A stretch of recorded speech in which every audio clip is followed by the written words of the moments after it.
the Brazilian season is very competitive because the fields are very good. Yes. They've brought a lot of genetics from Argentina, so their horses are better every year, getting better. The good thing is we were playing every day. That's why we got better. We had because there's no substitute for playing. To get better, yeah. At the Brazilian Championship, which the only difference is that only Brazilians allowed to play. Nachi is a Brazilian. Just to get absolutely straight. No, yeah, unlucky for me, GavSays did not exist in 2005. Otherwise, I might have become much better than I am right now. That's why I think it's very important to not have an ego, because on those teams where it's such a small detail that changes the game, you need your whole team to be confident, and they have to be confident in your horses too. Do you think the umpiring worldwide has got better? Do you think those real rules are good for polo? I definitely think that the whole world is trying to improve the umpiring. But the big thing for me, and the big change, is if you're playing that polo, you have to learn. Welcome to the Polo Like a Pro podcast, for the Polo Obsessed, hosted by Gavin Chaplin and Rob Hampson. Well, hi there guys. I've got really lucky. I've been invited here to Brazil and staying with my friend Marcus here and his son Rique here, who's had his legs destroyed with his stirrups being brought up so high. And just to add to it all, I've got my friend Nachi here, and we're very blessed to have him and his insights. So he and I sat and chatted over a couple of beers and whiskies last night, and I eventually got him to loosen up and give me some of his secrets, which was absolutely fantastic. He still has more. He still has more hidden. Yeah, absolutely. So, Marcus, let's just start and ask you a little bit about how you got into polo and how you've got involved with this. Absolutely. So I was born in the city São Paulo, which is the largest city here in Brazil. It's about an hour drive from Indaiatuba, where we're staying right now. Well, it depends if we're flying in a helicopter or driving. That's right, driving. Normal, an hour or something. I'm really pissed off now that I got to drive back. Yeah, well, the first impression, we have to get good first impression afterwards, whatever. We got you over it already. Absolutely. So it's an hour something from here. With 30 years, I moved out of the city. Got sick and tired of a 20 million people city living there together.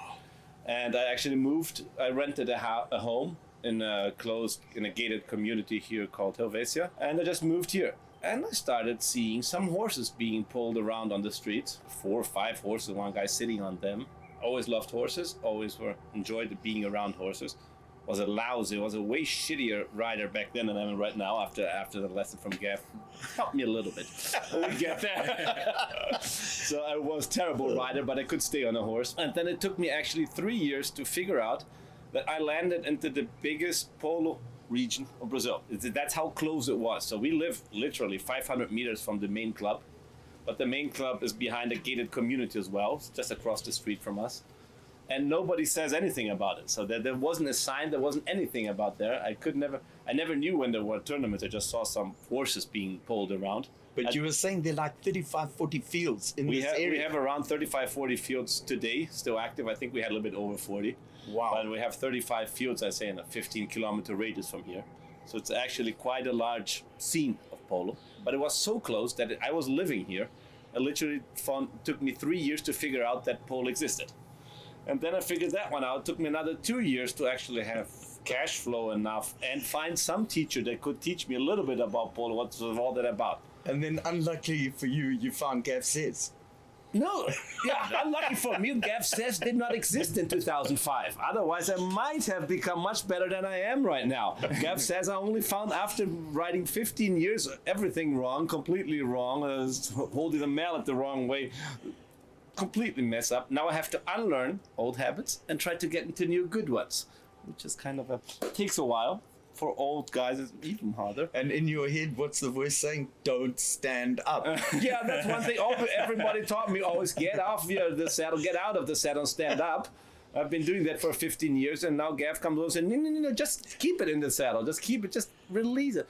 And that's tough for me now to get the old guy to rethink everything at every single shot. Why are you standing up? Because as soon as I stand up, I probably miss the ball, overdo it, overdrive, and then I have to get back again. But now at least I know what I'm doing wrong. Before that, I didn't even know what to do. So that's how I fell into polo, and then it hooked me. And now we have a structure. But you've also got a club down south as well, haven't you, with 2 fields? Yeah, after a while, I think so I started 2005. 2013, we bought a land in the south of Brazil that's 3 states down from here. It's 1,400 kilometers away from here, down south, where we actually built 2 fields, another arena. I have an arena here at my setting here. We built another arena and 2 fields in the south because, well, there are 2 versions of it. My official version to my wife, Dottie, was that it's closer to her family. She comes from that region, so we can get there.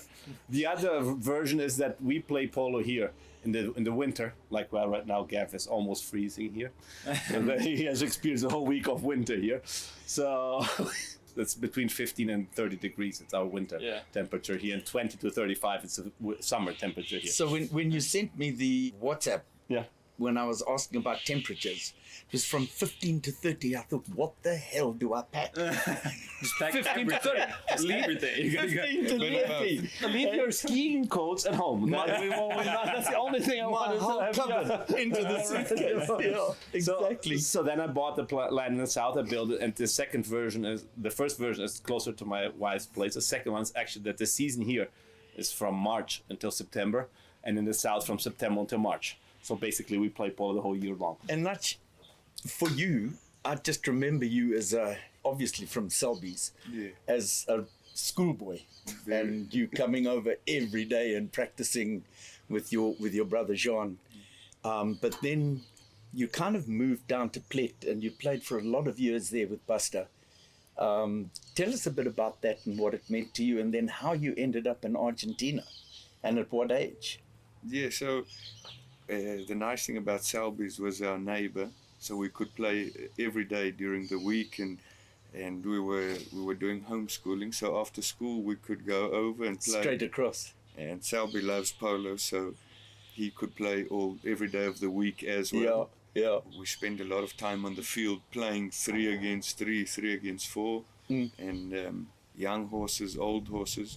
But the good thing is we were playing every day. That's why we got better. We had because there's no substitute for playing. For playing, to yes. get better, yeah. As I said, it was 4 or 5 days of the week we were playing. So that's was very nice. And Selby obviously very competitive. So the practice were always always competitive. Yeah. Even if he's playing with his left hand, he's competitive. Always busy. And then I guess we were lucky that when we got to the age of 12 to 13, Plett was at its best. At its best. Yes.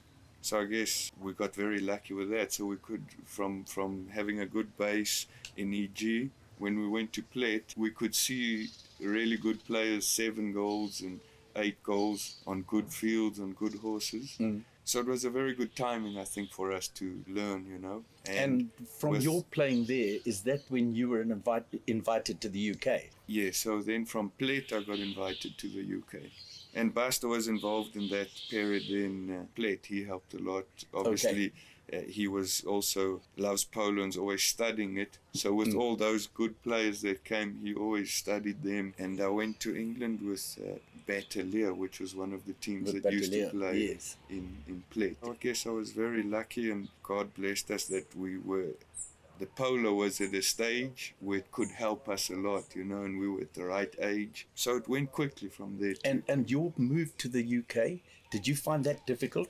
Was the polo there very different? Yes, the polo in England is very different. Very different. Probably because the fields are very different.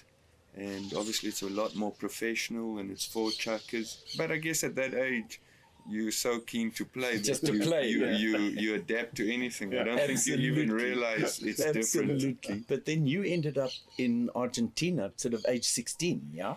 Yeah, so I went to Argentina 1 year with Paul Main's team, with Battalier, which was with Gareth and Jose Donoso. And I used to play at Polo 1, which was Chochan's club, the first season. Yes. Then the next season, I was lucky enough to be invited by the Heggies to play with them. When Nick Evans invited me to play with Les Lions with the Heggies, and then I started playing with them in Argentina. Okay. or playing practices with them and some tournaments. You made a very interesting comment when we were chatting last night, though, of the difference between how we learned to play polo and how the Argentines learned to play polo, because they learned to play four-man polo. We learned to play kind of patron polo first and then try and learn to play polo, where the other way is a better way. You're playing four people of equal handicap and you've got to play and hold your position. I think there's very few places in the world where you can play four-man polo. Argentina, since they have so many players that have the same handicaps, they can play more of that polo. Okay. Even Brazil has lots of good polo too, with four players, you know. Okay. But then I guess in South Africa and those places we learn to play professional polo first, and maybe the English learn to play professional polo first. So sometimes it is a different polo. Yeah, I heard that comment from Marcus Scalldach once, saying that they learn to play four-man polo first, which is obviously a bit more simple, but you have to do it correctly, and then they played patron polo or professional polo. They were invited from there to participate in a patron team. Yes. So I guess for the Commonwealth player, it does take a bit longer to get used to four-man polo, because we get used to professional polo first. And with that kind of background, how much has it helped you now when you're playing in the open and all of that kind of stuff? You kind of have that as a background, so it must make a difference to you now. You say the professional polo? Yeah, no, the four-man polo. The four-man polo. Since I probably didn't learn about four-man polo in the beginning, when I got to Argentina, I was very open to it because I actually had no idea about it. So I probably didn't have many bad habits. I had bad habits, but what I'm saying was I was really open to, I realized it's different, and so I tried to learn as much as I could to make up for the time that I had not been there. Awesome. And we saw you playing yesterday. Me having shortened your stirrups and done all of that and killed your legs. But what a different look you were on the horse when you were riding properly. Absolutely. And making some nice plays and that kind of stuff. But as Nachi says, you know, when you get back from America, because you're at university in the States, aren't you? Yeah. So, sorry, go ahead. Yeah. So pretty much I am now studying at Florida Atlantic University. It's a university at Boca Raton, which coincidentally is 30 minutes from Wellington. So it was very well chosen. Yeah, very well chosen. What you were just saying about the stirrups there, of course my legs are dead, absolutely dead. I don't want to see another horse for about like 5 days now, because we have just ridden it for the entirety of a whole week. For a whole week now. Yeah. So I'm gonna have to get used to that. But it's one thing that back in the US we do play a lot of golf. Me and you, we also played. He unfortunately beat me by one stroke as well, and I'm gonna have to hear that for a whole nother. For my whole life, pretty much, yeah. Was it obvious I was holding back when I was pretty up? And so one thing about that, golf is such a detailed sport where like every single detail can make your ball make a huge slice or a huge fade or go straight. And every time that you have a lesson in golf, it's always that tiny little detail that kind of fixes some other things as well. So with the shortening the stirrups, it was so funny because just by doing that, I suddenly got in such a better position now that I can just feel the horse better. I can sit with the boxing stance without thinking about it. When I was with the bigger stirrups, I would have to constantly be thinking about. Well, you're trying to get your feet back and you can't, because every time you put your weight, they're going to go forward. Exactly. Yeah. And it was so funny when he first made me go with the shorter stirrups. I was like, okay, this is so just uncomfortable. And when I pretty much two checkers afterwards where I tried to go with the longer stirrups again, I cannot ride with the longer stirrups anymore. It's just like you see the difference of like how unbalanced you are. And absolutely. yeah, it was so great. Marcus, tell us a little bit about how you got into the breeding and all of that, because you've got some super horses here, and one that Special that Nachi plays in the Open. So How did breeding- you get into that? Breeding was so I fell into polo, and basically I fell into breeding Fell into afterwards. breeding as well. What it usually takes. Actually, it was pretty much falling into, because we are pretty luckily enough. We have pretty good access to semen and all the genetics of Argentina. So since we're close to there, so Nachi can tell you better how we are compared to a global level of horse. But I think we're at a pretty good standard here. So we have it. So it's not about not having horses. But the thing is, just you get passionate about the horses. You just like them so much. And then a stallion came along, was 15 years old. The guy stopped playing here and offered me a stallion. And I rode him here in the arena. I said, it's just the best horse I have ever ridden on. So I want to buy him, not for the stallion part, I just want to buy him to play To with ride. him. Although he's 15 years old, I want to buy it. We agreed on a deal. And then his pro came and said, Marcus, you should start collecting his semen or start breeding with him, because the few ones we have here from him, all of them are calm and have very good lateral movements. And he was back then we had 26 goal tournament here, the highest one we had. And he used to play 2 chuckers. Those were full chuckers, not like today you play half chuckers. So those full chuckers. He used to play the 2nd, the 6th, and the 7th even on the one they won. He played almost 3 full chuckers and never got injured or anything. So he has very good tendons, everything. He said, you know what? I just love that mare. Let's see what something comes up with her. So I had the one mare I picked up, which was I loved. It came from the racetracks. It was an amazing mare. Said, I'm going to put those 2 together, and then a horse was born and call him Special, Especial in Portuguese. Let's see what happens. Well, we ended up in Nachi's hand in Palermo. So it's so easy to breed horses. It's just so easy to breed horses. His first horse was His was first good. horse, so yeah. So it now was it's- easy. That means it's a lot of money into breeding. Yeah.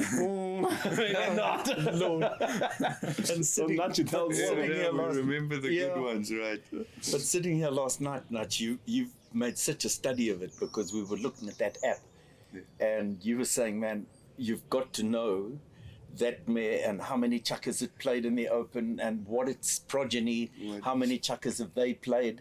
I found that absolutely fascinating, because you're not going to take a horse that only had 3 mares Yeah. play in the Open. Open. You want one that's got 20 mares that's played in the Open or I whatever. think the Argentines have done really well in that, because if you see this app, it gives you all the information. It gives you how many chuckers, which games they played in the Open with which player, which games, if it was semis or finals.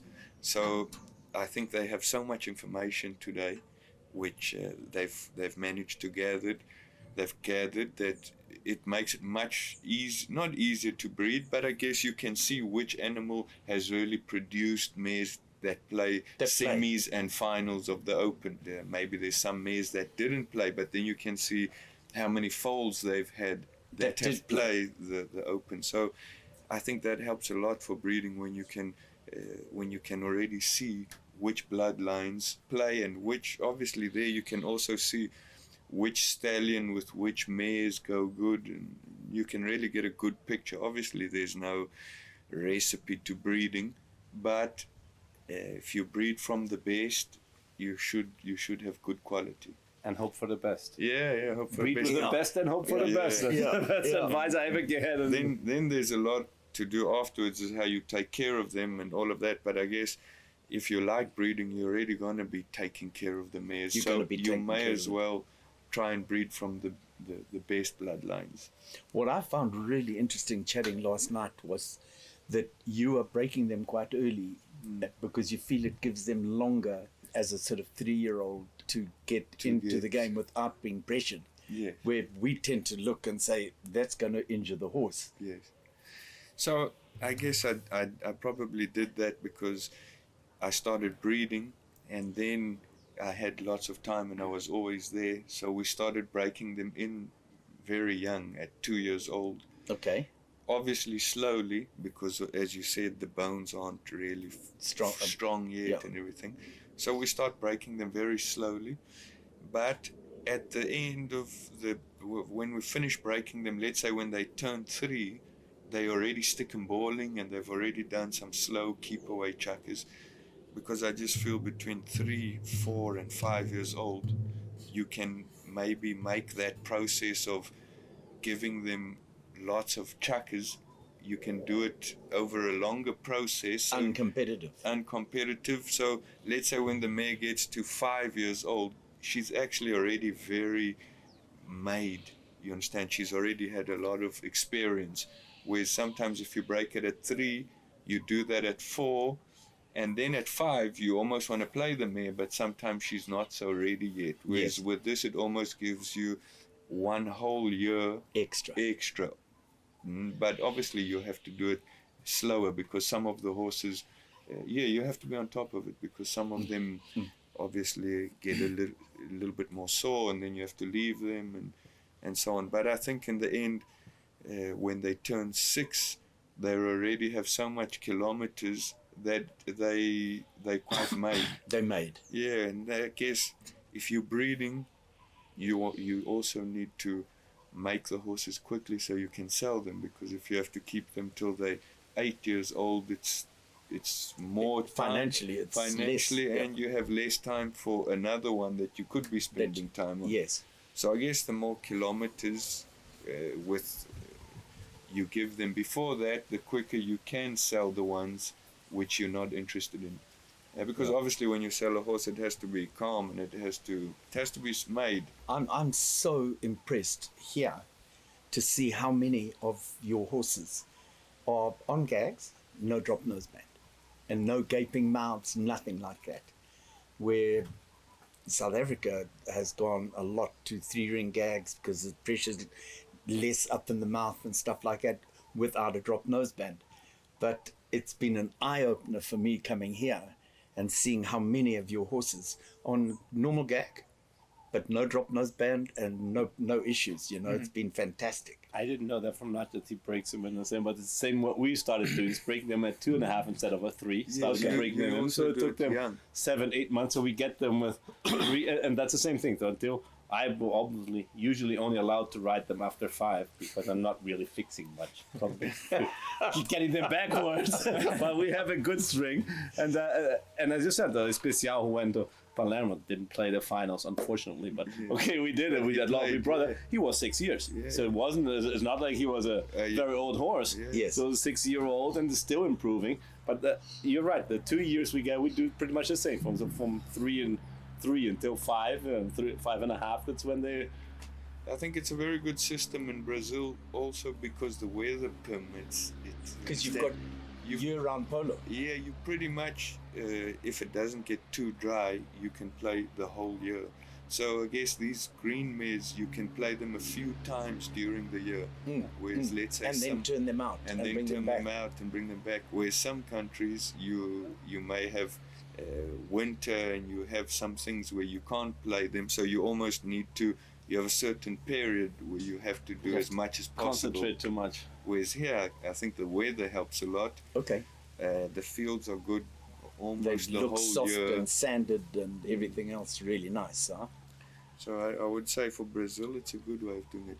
Marcus has a tournament there in the south, which they play his 4-year-olds, which is very good because it's tournament polo, but at the same time, it's young horses. Yeah, it's like what we're witnessing at the moment. Yeah, it's more or less we are the playing same. right now. So we put up the 12 goal. It's the same idea.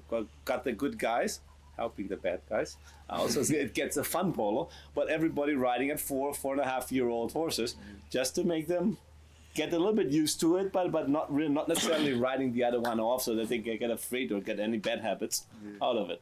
I think the real plus of that as well is what you guys have done so well is you've included all the patrons and you kind of give them a break, and when they get a ball it's their line kind of thing, but they have fun.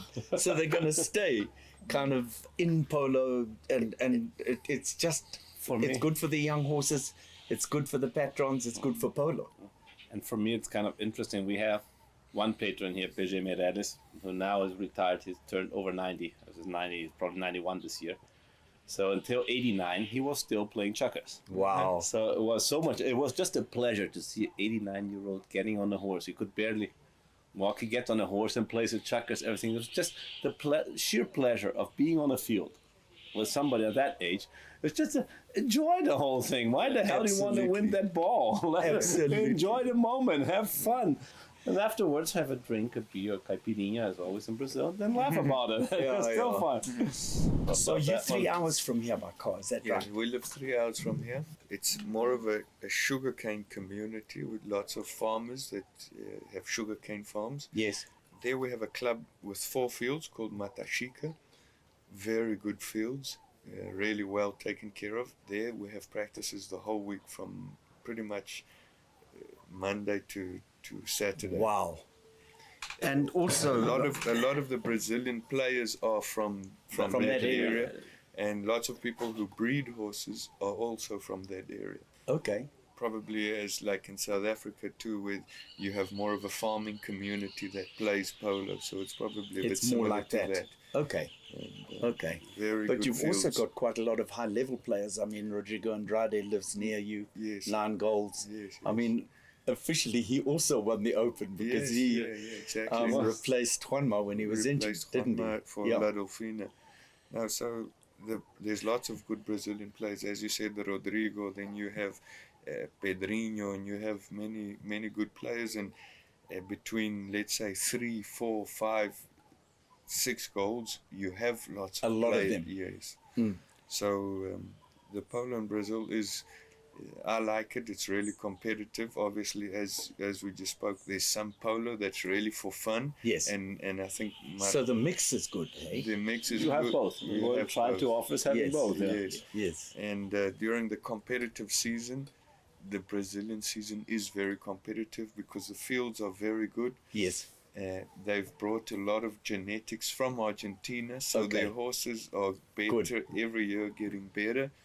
And it feels to me like the people are really enjoying it. So Brazil, very interesting. But also, I think, Marcus, for you, for example, the team you've got around here, one doing all the young horses down south, you've got a 5-goal pro here that finishes the horses off, that kind of thing. And then I have Nachi. And then you've got Pipi playing Nachi the calling 20. in. That So was a fun. you landed with your butt in the button. Absolutely. Absolutely. Just to give everybody in South Africa an idea, so that I think the high goal here were 16 and 20 goals.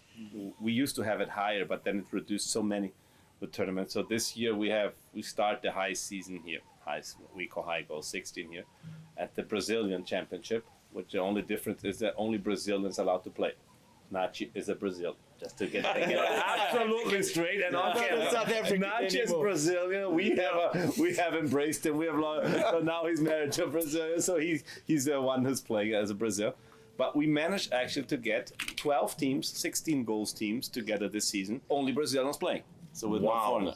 That's what you have very little around the world. Yeah, Usually not everywhere much. you have it's full with Argentines, everything in pros. And here we made that, and then we got to the 20 goals. So you have to be Brazilian to play. No Argentinian. There's No. one tournament called the Brasileiro, which It's a you have Brazilian to be Open tournament. yes, Brazilian It's Open. Okay. a 16-goal tournament. And Yes. after that, we have the 3 20-goal tournaments where it's open. Now you can play. This year, but still, we had 8 teams, 8 20-goal teams this year. And we had 3 foreigners, so 2 Argentines and Chilean Pipi who played with us. So I was fortunate enough to play with Nachi and Pipi. Okay. We had a great fun. Your opponents not so much.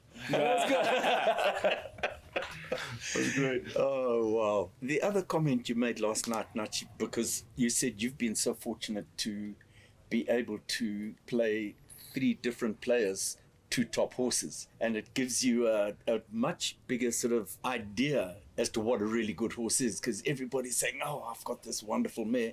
But they haven't had the chance to ride really good horses, huh? Yes, I feel that I've been lucky, like I said to you yesterday, that I feel that I've been very lucky to play in some teams of the Open, different teams, and very often I got to play some of each team's best horses. Yes.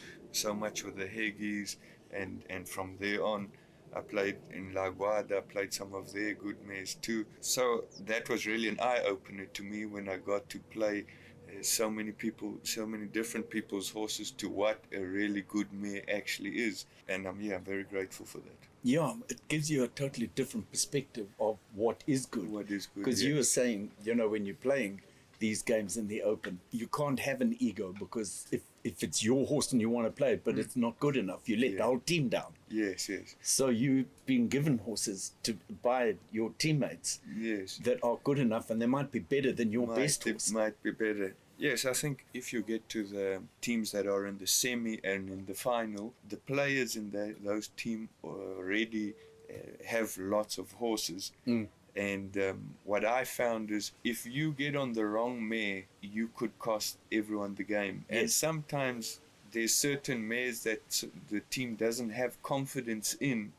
And when they see you on that mare, or when you see someone on that mare, it already works. Destroys a little confidence. bit. So what I feel is, like, the team, once you get to the important games, the team already knows which are the good mares and which mares they're comfortable to see you on. And that's why I think it's very important to not have an ego, because obviously in some of the teams you play your own horses, but I think on those teams where it's such a small detail that changes the game, you need your whole team to be confident, and they have to be confident in your horses too, because it's a team, and it's an extension of you, if you wish. If they're more comfortable to see you on a certain horse, and you are more comfortable on that horse, I think they trust you on that horse. They trust I think it would be silly not to play it. Okay. The best thing I overheard you two talking last night was the one you said, when you're a really good horse, when you hit the ball with a cane or with a thing it already knows. So tell me that was the best story I ever heard. I've never heard that either, and I sat and thought, wow, because the comment that Nachi made to me last night was, when you play a really good horse, the mare can hear the difference between the ball being hit on the head of the mallet or on the cane, and if you cane it, it's already getting set because it knows it's got to make another play. Yes. That's amazing, Nach. Yes, no, I was very lucky. I guess, like I've said, I've managed to play some of the best people's horses, and I didn't even realize that was possible till it actually happened to me, you know, where I was running with the ball, maybe turning a bit, and I didn't hit it clean, and just by the sound, I realized she had realized that I didn't hit it. Legs under her, she already she's ready. And before I could ask her to go back to the ball, she'd already gone back to it. That happens at your level, but imagine at our level, we would probably go one way, she would be turning the other way. I was just going to say, you don't ever hit it on the cane, though. It's always on the head. For sure. So for our horses, that they think that the sound from the cane is the normal sound, and then when we hit it, they're like, wait, what is that? Exactly. The last thing I wanted to just ask you was the umpiring in the open. They're allowing people right on your nose, because everybody has got horses of that quality, and also their judgment is that good. But all of us amateurs are watching that. And then we're surprised when the umpire blows us when we do try and come in. Do you think the umpiring worldwide has got better? Do you think those real rules are good for polo? I definitely think that the whole world is trying to improve the umpiring. I think the umpires are also trying to improve. You can see that they're looking at many other sports to learn more. So I definitely feel the umpiring is trying to improve. Argentina has so many games per day today that it's hard to say to you. What I'm saying to you is the umpiring is improving, but even though every umpire does blow a little bit differently, of course, everyone has a slightly different interpretation. So I guess what one tries to do is to adapt as quickly as possible and play the umpire's rules, not what you think the rules are. Yeah, exactly. And I guess the quicker you learn to adapt, the better. Obviously, you need to, also the umpires, I'm not saying that they're always right, but you try and adapt to them, and you try and adapt to the new rules as quick as possible. But it's made it a much better spectator sport, really. I mean, when I first went to Zambia, when you hit the ball, it was like the line went the length of the field. Nobody was allowed to go in there, you know. Now, where it is safe, and you're watching where players do go in. But I have, as a coach, a slight kind of reticence with that, because I'm seeing people running to the ball where they could take a man and go to the ball, and own the player as well as the ball. What's your take on that? I guess the less they bloat, the more it does invite the guy to go in and get the ball. But I guess it's a bit how each one plays. But it's also, I guess, you at 9 goals and you've got a 4-goaler coming, you're going to go to the ball. Where if it's another 9-goaler, you're probably going to go and try and get him. If you are a better player, you do respect the 4-goaler and the 9-goaler similar, you understand? Okay. It probably depends on each player a little bit, if they go to the ball or go to the man. I actually don't know which is always the best, but Gav has a strong opinion about that. Yeah, Always he take does. the man first, forget about the ball. I heard the guy gets desperate with you around, Marcus. But He's so man-focused. But regarding the umpiring here, what we have done in Brazil this year, we have implemented some changes. Basically on what Gav said, if you look at Argentine polo, it's always like a completely different horse, completely different people riding. So the spatial awareness that Nachi has I have nothing to compare to him, obviously, and Rique. So he's young, he's getting there. He will be better, much better, but than me. But the whole thing, what we changed this year here in the umpiring here, is actually to adapt that we don't compare what I usually use as example. Formula 1 rules with Formula 1 cars and Formula 1 driver was amateur go-kart. The only similar things are to have a steering wheel and four wheels, but all the rest is completely different. So we tried, and I think that's has become more on a worldwide case. So whenever I travel to Europe, whenever I travel along, it has become more to that the lower you get, the more you have to adapt to keep it safe. So you cannot be, but they do it in the open. Yes, but that's a different sport. It's Formula 1. It's a different sport. It's not go-karting. So we have to adapt to keep it safer and more fun for everybody to play. So it has become, here in Brazil, it turned one way some years ago, that it became so competitive and so even aggressive that I knew a lot of patrons who said, guys, I don't feel comfortable in playing into that anymore.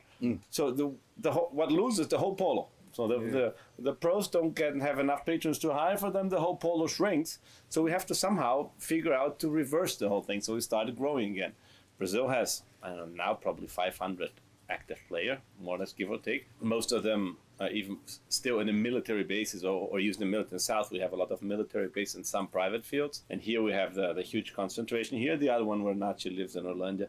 So the two larger concentrations. Then you have one field in Rio, in the middle of a golf course. It's just Really? It is one hell. You would love it. Oh, wow. The next time you have to be. When are we going there? But only if I can win. Back. I don't know if I'm gonna let you win this time. Absolutely. So, Nach, also, the comment you made very strongly yesterday was the whole concept of playing left to right or right to left. You were saying that, yes, you go right and you might beat one man, but the next man's got your mallet. Where if you go this way, so just expand a bit on that and chat a bit about that. it's something that I've been paying a bit of attention to. I could be completely wrong too, you know how it is with these things. I find that sometimes in certain teams, some people prefer to play to one side, and sometimes when the people are a bit lighter and a bit quicker, they get away with playing on the other side, you know. So I guess it's a bit depending on each player, you know. Yes. But as I said, it's not really something that I can speak too much about it because I'm actually still trying to work it out too, you know. So It's a secret he's not going to tell you. He's not going to tell anybody. Absolutely. Because that was the question I was going to ask you, you know, when you've got Barotto or one of these guys on the best horses in the world and their ball skills are insane. yes. So they can run and dribble, but if you're not at that level, you're much safer to be going To anti-clockwise. yeah, exactly. I think now the modern players, as you just said, lots of the kids are very talented with the ball. So I guess they can play any sort of way. Wherever the space is, they go there and they, carry the they ball. can make a good play from there, which I guess is a little bit like Cambasso too when he was younger, and he could do things maybe that the other people, which probably wasn't the most simplest way, but since he was so good, he could do it. He could do it simply, and it worked for him, you know. But if you're playing in a team you don't know or you're not haven't gelled as a team yet, you're much safer to be hitting tail shots and going right to left rather than open side, because you beat the first guy and here's the next guy on your mallet. So actually you haven't achieved anything, you've lost the ball. And that's why I was asking you a bit about it, because if you watch the old videos, it seems like the polo was very simple, you know what I mean? In a nice way, but they played very simply. So that's why I asked you a bit to get your, maybe from what you've seen before, you know, because I didn't really get to speak to the Harriets much and the Arajas, which you did get to speak to them a lot more. So it's more to find out a bit too what you think of it and maybe what you've heard from them. No, you know, polo, you used to hit a backhand and it was always tail, unless you were asked for open. But the big thing for me and the big change is if you're playing that polo, you have to learn to hit proper neck shots. Proper neck shots, yeah. Because you're always going to be bringing the ball back in. Hitting a neck shot. When I first went to Argentina, I could not play a neck shot. I'd never hit one. Kind of thing, you know, with the polo we played at home. It was just devastating. And everybody else hitting these beautiful neck shots. But now you see the guys really, and it's a big focus on the website for me to get people hitting the correct neck shot, you know, that I know where it's going to go. No, neck shot's not an easy shot, No. But the advantage is you're actually getting the ball in front instead of behind. Behind, somebody might get there to hook or protect you, but to get When you. that If ball's he's so far chasing in after front, you, if they're chasing closely, the neck shot is much harder for them to hook. For defending to hook, right? Yeah. Exactly. If a tail shot, they can maybe get. They can get to the ball to flap it or at least block it a bit. Yeah. If you go to open, there's nothing there that's going to block them, even if they're behind you. You hit a nice. So that's one of the things that I'm quite sort of, when I say forceful about. If you're defending in the goal mouth with a man on you, you're going to hit an away backhand. Because he can't reach that backhand when you go out there. Where you hit a tail shot and you're hitting it there, not there, he's got a chance of hooking you in the goal mouth. So when you're on his legs or anything like that, you're going to hit open. You have to hit it where you can, really. Yes. Or a neck shot like you did yesterday. And Rique was saying, he just hit a neck shot. Shouldn't he have checked up and... There was some double guessing you very badly.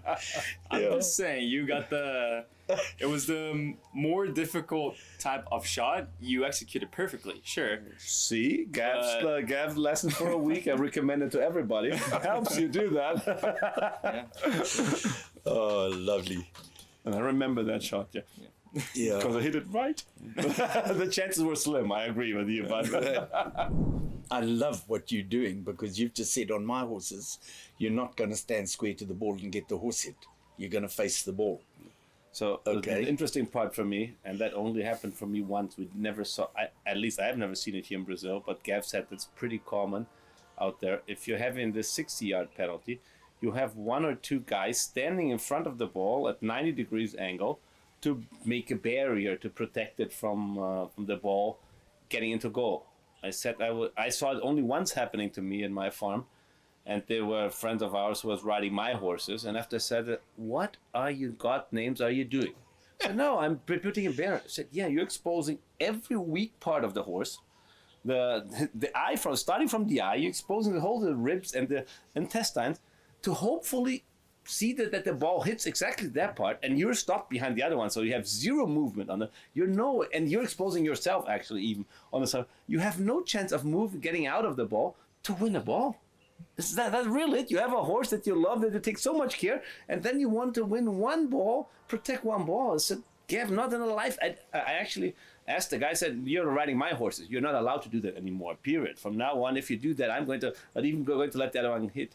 So what we do in Brazil, right, we actually go facing the man who started to hit it, and I tried to throw his horse off of the concentration of the calm gallop. So I will rush against him and stop at the 20 yards. Now I used to be at the 30, and move my horse a little bit so that his horse kind of takes care of me and not of the ball anymore.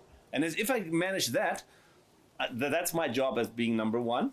And then I'm still facing him. The horse still has some energy, so you can get yourself out of the way if you want to, or if he hits it badly, you're still competitive on the horse. Well, so that for me doesn't make any sense for any. So we will be changing that video. Rest assured. Good, because that doesn't make any. Is that videos on the? It's on the website. On the website. Yeah, So yeah. I think but So Gav learned something in Brazil too. Look at that. Look at that. But I've never ever seen somebody working mentally with, as the guy's coming towards the ball, to go out at him, because you kind of make him look up. You make him think about anything except his swing. or him or the horse or any of those two paying attention to me and not of his calm thing. That's all I want to. So Well, it will make it more complicated. You did that with Rique and he missed the ball entirely. Wait. You only moved it 3 meters. It does work. It does work. I gotta tell you that. What's your take on that, Nach? On the penalty. Yeah, and blocking. With I actually whatnot. haven't thought about it much, but now that you mention it, you do very often stand facing it, so you can move So depending. that you can move. Yes, I actually haven't thought about it, but now that you mention it, I guess I normally stand in the goal, and if there is people in front of you, you need to move a little bit so you can see the ball. Yes. So you've you've got your horse moving anyway. a little bit, yeah, so that you could get closer to the ball. Because Because the other thing that, and it's again my own opinion, I look at the 1 and 2, being placed on the back line with their noses against the goal. Mm-hmm. And I'm saying to stop a ball well hit coming straight at you is really difficult. Mm-hmm. Okay, the only plus is if the ball is hit badly, that if you can pick up the line, you're going to get a 2 penalty there. Okay. Someone coming across. But if you start with those guys slightly infield, 10, 15 meters infield, and that ball's badly hit, the 1 and 2 can actually follow that line, get the line and follow it. And the deflection from there through the goals is so much easier than if you're standing still, trying to hit it stop through it. there. So A little bit in. the teams I've got, I've pulled that 1 and 2 back 10, 15 meters into the field, just wide of the goals, looking for the miss hit and to follow it, because you still get the penalties. Yeah. What we usually do is never face the post, even if I'm standing on the back line, 1 and 2s. We would be facing again the ball. We would never be. You'd at be 90. facing in. I would be facing in, because that's the only thing I can do is actually, if he hits it that way, I try to catch the line or deflect it and start from back line instead of starting the opposite way. But I would never expose my horse that way. I understand that, but ultimately, to meet a ball coming at you is far more difficult than if you're going with it. No, Because now absolutely. you're at the same speed as the ball, and to deflect it is so much easier. Yeah. But I think that also the main theme that I think it's a very important message to get across to everyone starting to play polo and to everyone playing polo as well is that we also have the responsibility to have the knowledge to protect the horses. There are so many players that have only 4 horses, and this thing with the 60-yard penalty or with the 40-yard penalty, we also see it happening during normal plays where like they are so focused on winning the game that they would put their horses at risk of getting into a shot. So like, let's say Nachi has a clear shot to goal. There we see so many people actually trying to go block the ball to going into the goal. And it's like, this is one thing that my dad has always told me, like, are you really wanting to risk your horse to not get 1 goal? So it's like, it's a whole animal. It's a whole 6-7 years of like work to an animal to protect 1 goal. And especially if you have less horses, and it's very, very important to always have the knowledge and to also kind of respect the horse as well, to just not getting him into unnecessary risks and to think more. So in the long term. that rule basically that they've brought in now about hitting a horse when you're at close quarters, I think is a fantastic rule, because the rule says that you may hit the ball full in the direction the horse is facing. You can't hit a neck shot and you're standing here because I want to go to goal. I hit you, that's a penalty against me. Yeah. But if I'm hitting it full here and you dive in front to block that ball, That's the my penalty is fault. actually against you. I don't see that being blown in the open and stuff like that. So it's also quite hard to make people understand that that actually is the rule. Is the rule. Yeah. I guess what I've seen with the Argentines is that for them, a basic rule is not to hit the horse, the guy who has the ball, because then thereafter it could be the other team's ball, or very often it is the other team's ball. Because of the bounce. Because of the bounce. So I think they already try and avoid hitting the horse. You already Obviously, know you're trying to avoid it, but there's no penalty if you do. if you do. And I guess that the basic rule is that you don't put the horse or the player in danger. So I guess if they realize someone is doing that, they do blow it. Okay, because in open play, I understand that it's not blown because, you've got to hit a ball and you're running and whatever. It's in those calm, tight situations that you're actually really endangering somebody. Yeah. Anyway, guys, is there anything else we need to add? There's been such a really interesting chat. Nach, thank you so much for joining thank us you, and guys. giving It us was- your input. Marcus, It thank was you. very Thank nice. you. And Hopefully- just look forward tomorrow to a bit more legwork. Oh no. Afternoon today. You can still do some afternoon legwork.